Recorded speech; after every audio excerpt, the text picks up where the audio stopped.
आसमान में काले बादल छाए हुए थे। ठंडी हवाओं के साथ लगातार बारिश हो रही थी। गांव के किनारे बने बस स्टैंड पर एक ढाबा था जिसका मालिक मोतीलाल था। बस से उतरने वाला हर यात्री उसी ढाबे पर आता था और इसी वजह से मोतीलाल का कारोबार खूब चलता था और उसे इस पर बड़ा घमंड था। उसे लगता था कि पूरे बस स्टैंड पर उसके ढाबे का कोई मुकाबला नहीं। अरे सुरेश काका, जाकर देखिए टेबल कितनी गंदी हो गई है, जल्दी साफ कर दीजिए। हाँ बेटा, ध्यान नहीं रहा, अभी साफ करके आता हूँ। और हाँ, टेबल साफ हो जाए तो टेबल नंबर 4 पर थाली भी पहुँचा देना। आजकल देख रहा हूँ तुम काम में बहुत सुस्ती करने लगे हो। नहीं बेटा, मैं तो पूरे मन से अपना काम कर रहा हूँ। पूरे मन से? एक काम के लिए 4-4 बार कहना पड़ता है। अब यहाँ खड़े क्यों हो? जाओ जल्दी काम करो। सुरेश काका चुपचाप मोतीलाल की बात मानकर टेबल साफ करने चले गए। इसके बाद वो एक एक करके ग्राहकों तक खाना पहुंचाने लगे। तभी एक ग्राहक के लिए थाली लेकर जाते समय गीले फर्श पर उनका पैर फिसल गया। वो खुद को संभाल नहीं पाए और पूरी थाली हाथ से छूटकर जमीन पर गिर गई। अरे यह क्या कर दिया तुमने? मेरा नुकसान करवा दिया। कई दिनों से देख रहा हूँ तुम ठीक से काम नहीं कर रहे हो। जब काम नहीं होता तो मेरा और अपना समय क्यों बर्बाद कर रहे हो? बेटा, बारिश की वजह से फर्श गीला था, इसलिए पैर फिसल गया। गलती हो गई, माफ कर दो, दोबारा ऐसा नहीं होगा। आखिर कितनी बार माफ करूं? अब बहुत हो गया। आज के बाद तुम मेरे ढाबे पर काम नहीं करोगे। अभी इसी वक्त यहाँ से चले जाओ। बेटा, ऐसा मत कहो। अगर यहाँ से निकाल दोगे तो मैं 2 वक्त की रोटी कहाँ से खाऊंगा? मेरे पास सर छुपाने के लिए छत भी नहीं है। मानता हूँ गलती हुई है, लेकिन दोबारा ऐसा नहीं होगा। मैंने फैसला कर लिया है, अब मैं तुम्हें यहाँ नहीं रख सकता। चले जाओ। मैंने तुम्हें जिंदगी भर रोटी और छत देने का कोई वादा नहीं किया था। मोतीलाल की बातें सुनकर सुरेश काका की आंखें भर आईं। तभी पास के गांव का रहने वाला माधव उठकर आगे आया और वह मोतीलाल से कहता है, मोतीलाल जी, बड़े बुजुर्ग से बात करने का यह कौन सा तरीका है? गलती तो किसी से भी हो सकती है। सिर्फ एक थाली के गिर जाने पर आप इन्हें सबके सामने अपमानित कर रहे हैं। माधव की बात सुनकर मोतीलाल गुस्से से कहने लगा, तुम बीच में मत पड़ो। यह मेरा ढाबा है। यहाँ किसे रखना है और किसे निकालना है, इसका फैसला सिर्फ मैं करूँगा। अगर तुम्हें इन पर इतनी दया आ रही है तो तुम इन्हें ले जाओ। अरे बेटा, रहने दो। शायद मेरी किस्मत में इतने सालों की मेहनत और ईमानदारी के बाद यही अपमान लिखा था। इतना कहकर सुरेश काका अपना पुराना झोला उठाने लगे। उनके पास न रहने की कोई जगह थी, न 2 वक्त की रोटी का सहारा। ढाबे के दरवाजे पर खड़े होकर वो उदास होकर सोचने लगे, अब मैं इस बारिश में कहाँ जाऊँ? मेरे तो पास सर छुपाने के लिए छत भी नहीं है। तभी माधव उनके पास आया और कंधे पर हाथ रखकर बोला, सुरेश काका, अगर आपको कोई आपत्ति न हो तो मेरे साथ चलिए। मेरा घर अपना नहीं, किराए का है, लेकिन उसमें आपके लिए जगह है और 2 वक्त की रोटी भी।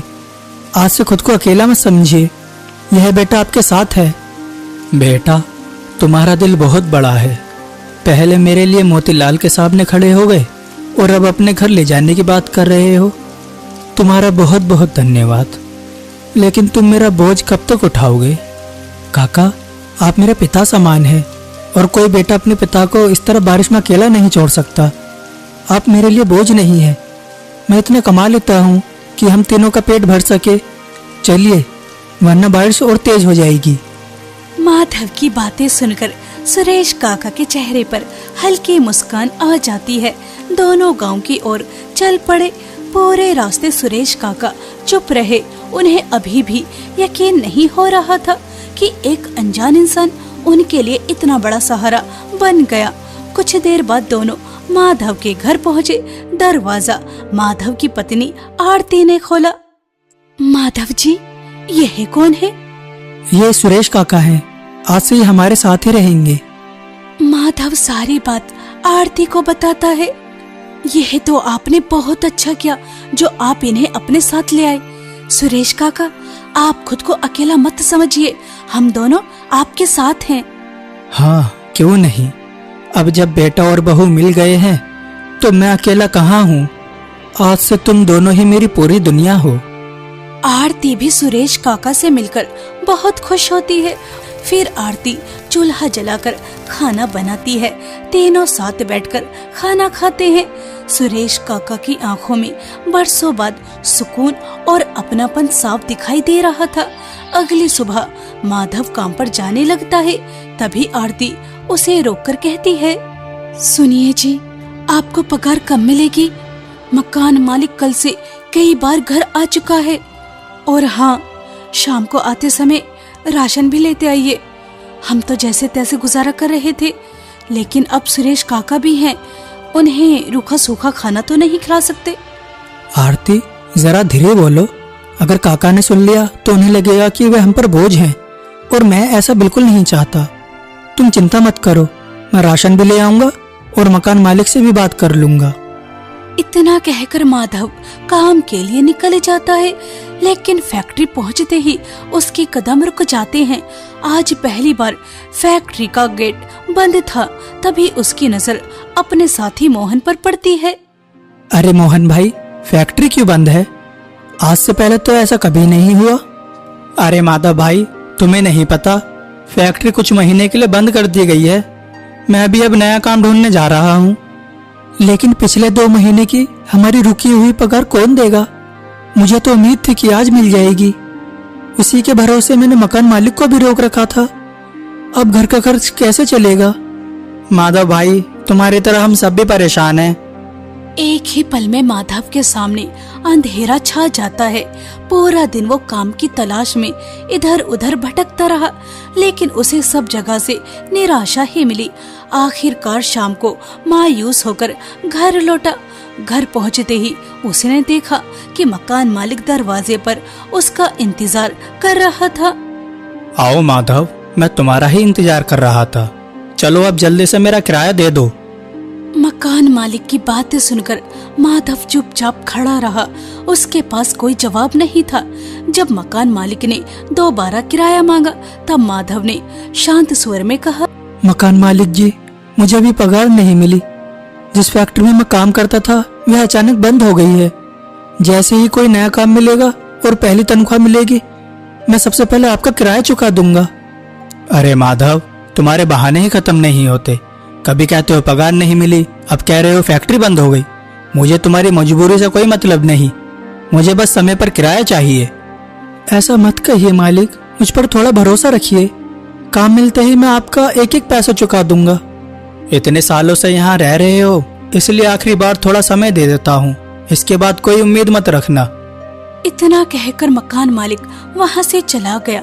उसके जाते ही घर में सन्नाटा छा गया। माधव गहरी सोच में डूब गया कि अब आगे क्या करेगा। घर में राशन भी बहुत कम बचा था। आरती उसी से खाना बना देती है और तीनों खाने बैठ जाते हैं, लेकिन माधव के गले से निवाला तक नहीं उतर रहा था। तभी सुरेश काका उससे कहते हैं, तो बेटा अब क्या करोगे? पता नहीं काका, कुछ समझ नहीं आ रहा। बेटा, ढाबे में इतने साल काम करते करते मैंने एक बात देखी। बारिश के मौसम में गर्मा गर्म अंडा पराठा सबसे ज्यादा बिकता है। मैंने मोतीलाल के ढाबे पर रसोइये को कई बार बनाते देखा है। मुझे तरीका भी पता है। तुम अंडा पराठे की रेडी क्यों नहीं लगा लेते? ये सुनते ही माधव की आंखों में चमक लौट आती है। यह काम तो हो सकता है। मैं लाला से उधार राशन मांगने की कोशिश करता हूँ। अगर उसने सामान दे दिया तो इस बारिश के मौसम में हम अंडा पराठा बेच सकते हैं। सुरेश काका, यह तो बहुत अच्छा सुझाव है। अगर लोगों को हमारा अंडा पराठा पसंद आ गया तो शायद इसी से हमारी किस्मत बदल जाए। हाँ बेटा, कोई भी काम मेहनत, ईमानदारी और साफ नियत से किया जाए तो ऊपर वाला जरूर सफलता देता है। बस मन लगाकर काम करना। सुरेश काका की बात माधव के दिल को छू गई।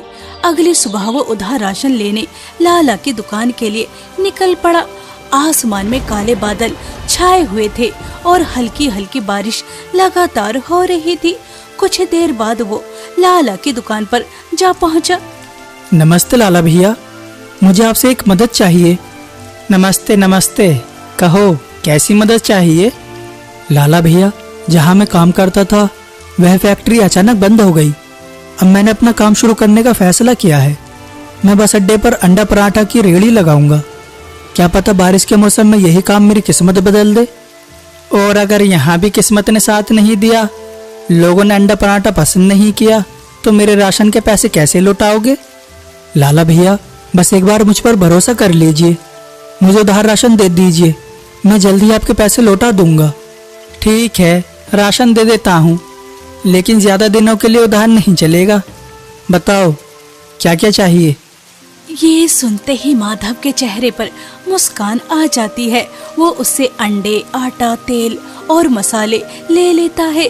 अपनी थोड़ी जमा पूंजी लेकर बाजार जाता है और वहाँ से प्याज, हरा धनिया और हरी मिर्च खरीदता है। सामान घर रखने के बाद वो कबाड़ी के पास जाकर एक पुरानी रेहड़ी खरीद लाता है, जिसे आरती अच्छी तरह साफ कर देती है।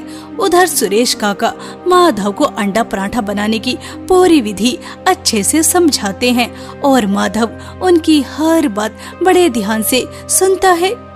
काका, यह तो बनाना बहुत आसान है। आपने जैसी विधि बताई है, मैं बिल्कुल उसी तरह गर्मा गर्म चटपटे अंडा पराठा बनाऊंगा। और मैं अपने हाथों से सिलबट्टे पर पुदीने की चटनी बनाऊंगी। अंडे पराठे के साथ उसका स्वाद और भी बढ़ जाएगा।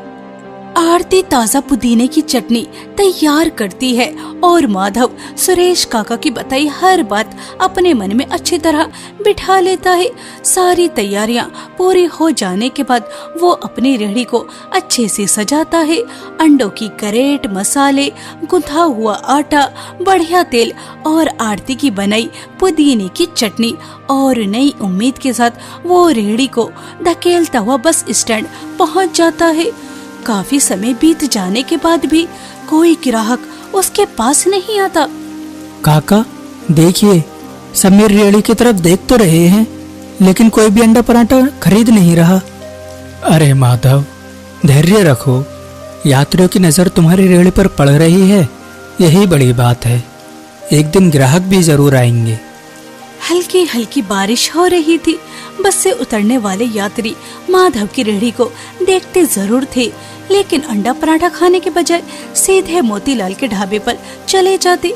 यह देखकर माधव का आत्मविश्वास थोड़ा कम हो जाता। उधर ढाबे पर बढ़ती भीड़ देखकर मोतीलाल खुश था।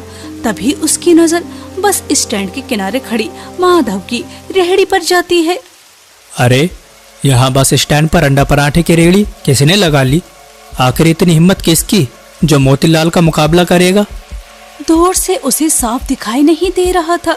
गुस्से में वो अपने ढाबे से निकलकर सीधे रेहड़ी के पास पहुंचा।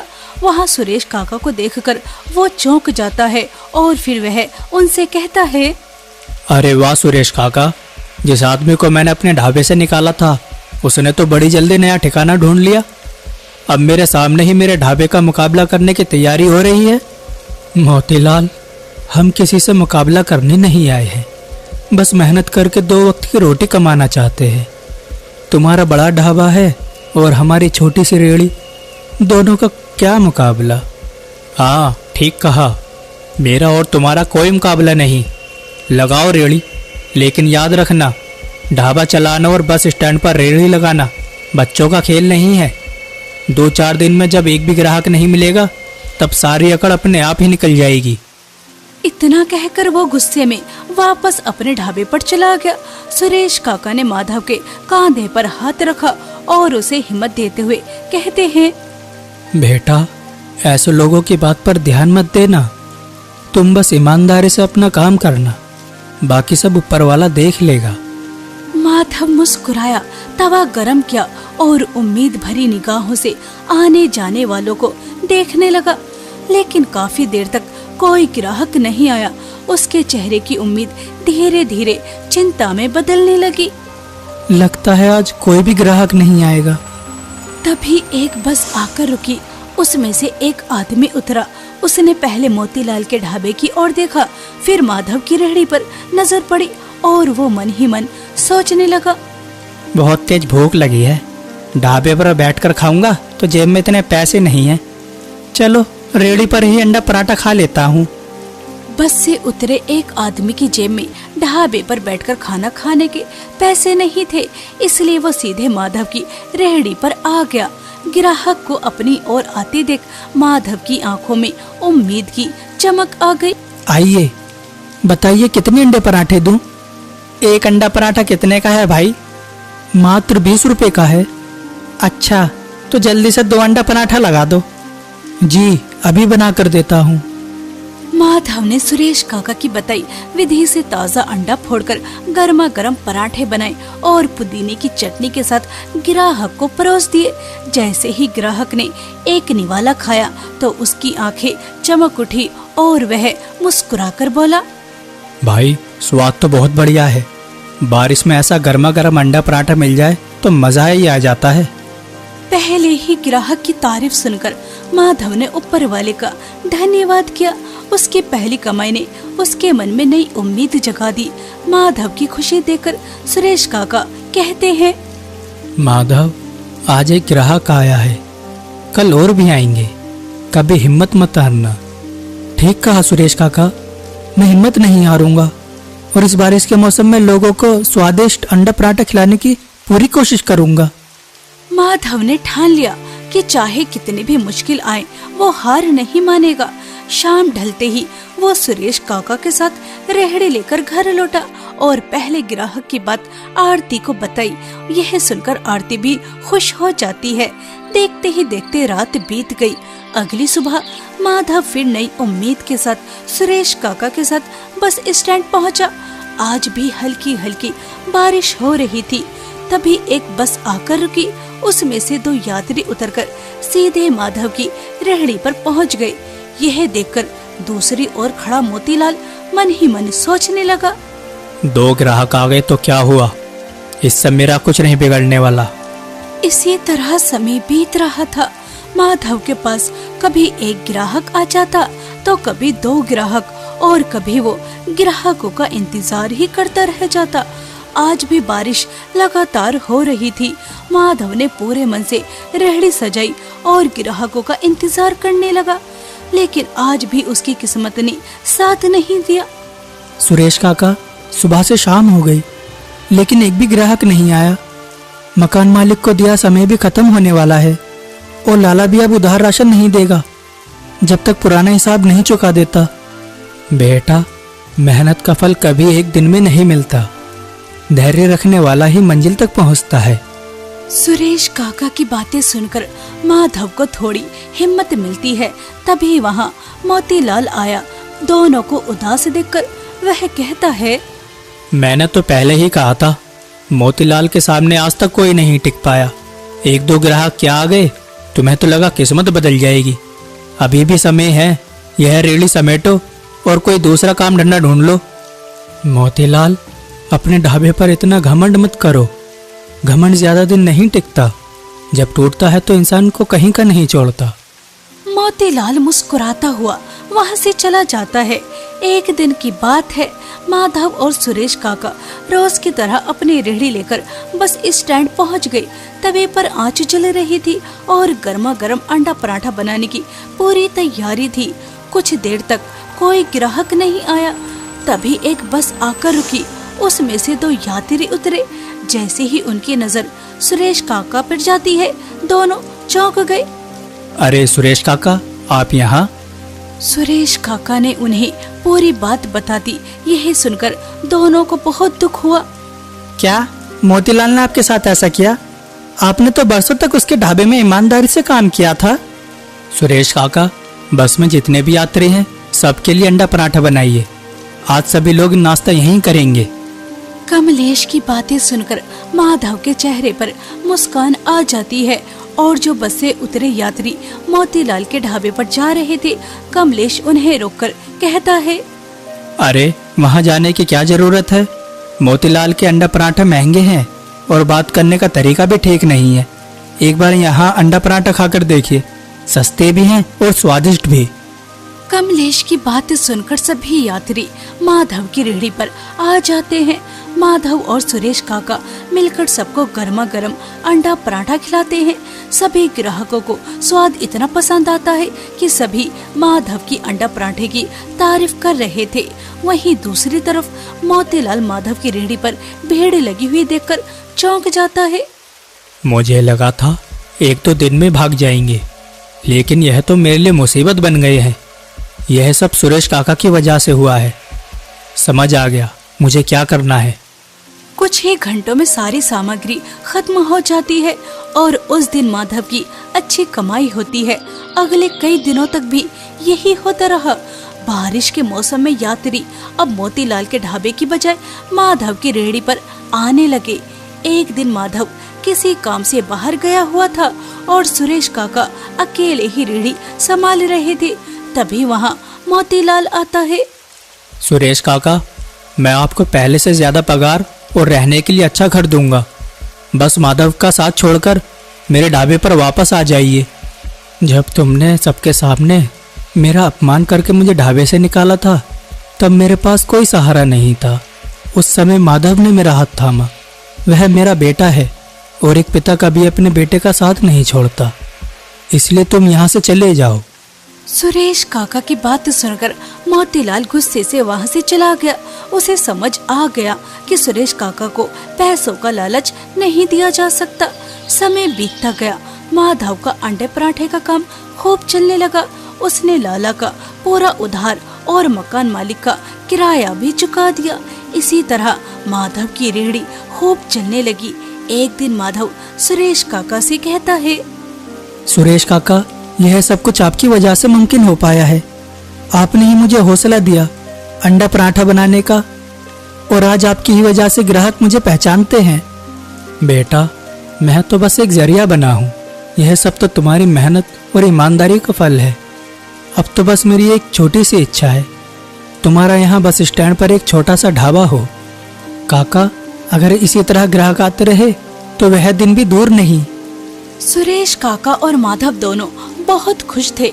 समय के साथ माधव की तरक्की लगातार बढ़ती गई, जबकि दूसरी तरफ मोतीलाल का घमंड टूटने लगा। सुरेश काका ठीक कहते थे, घमंड किसी का नहीं टिकता। आज मेरे घमंड और बुरे व्यवहार की वजह से मेरे ढाबे पर ग्राहक नहीं आते, और उधर माधव की रेहड़ी पर सिर्फ अच्छे व्यवहार से इतनी तरक्की हो गई। मोतीलाल को अपनी गलती का एहसास हो चुका था। वहीं माधव को इतनी सफलता मिली कि उसने सुरेश काका का सपना पूरा कर दिया। तभी वहाँ मोतीलाल आया। सुरेश काका, आज मुझे समझ आ गया कि इंसान को कभी अपने पैसे, काम या सफलता का घमंड नहीं करना चाहिए। मेरे इसी घमंड ने मुझे बर्बाद कर दिया। मैंने आपका अपमान किया, आपको छोटा समझा और बहुत बुरा व्यवहार किया। मुझे अपनी गलती का एहसास हो गया है। मुझे माफ़ कर दीजिए। अगर तुम्हें सच में अपनी गलती का पछतावा है तो मैंने तुम्हें माफ़ किया। सुरेश काका ने मोतीलाल को माफ कर दिया। इसके बाद माधव और सुरेश काका मिलकर अपने छोटे से ढाबे पर यात्रियों को स्वादिष्ट और सस्ते अंडा पराठा खिलाने लगे, जिन्हें सभी बड़े चाव से खाते थे।